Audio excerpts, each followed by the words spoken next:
All right, welcome to week 15.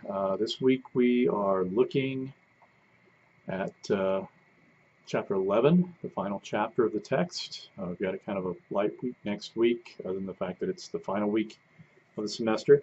This week we're looking at the rise of the United States and the emerging global order, which is basically kind of a 20th century perspective on American foreign policy.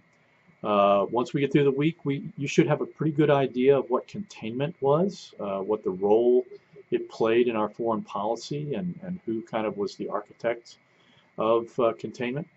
We want you to be able to identify the major elements of the Cold War, who was opposed to who were the major allies of each side, what were the nature of the conflicts, how did it go through kind of distinctive eras.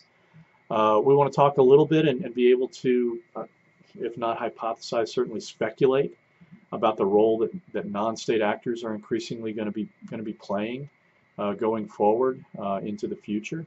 We want you to be able to identify the major non-state actors in the international system and explain the rise of these kinds of non-state actors and the reason they continue to play a prominent role in the global system. We want you to be able to describe globalization and the process of globalization and identify trends that are reducing the barriers to sort of the discreteness of nation states and to be able to think about whether these factors will continue or whether they'll intensify or whether they will recede. And then finally, we want to talk a little bit about the challenges of what has been a relatively unipolar system.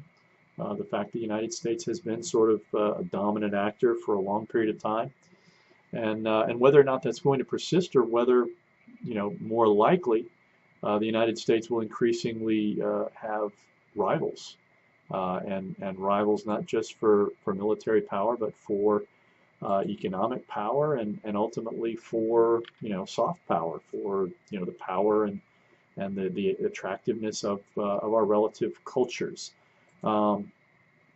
So, if I'm not mistaken, we have just, well, I think we have the final writing assignment due this week, and I think, which is again the Hofstadter article on the paranoid style of American politics, and then we just have the quiz and the form. So, I would, if I were you, I would begin to review the materials and look at the study guides and what PowerPoints there are in these this last unit of study.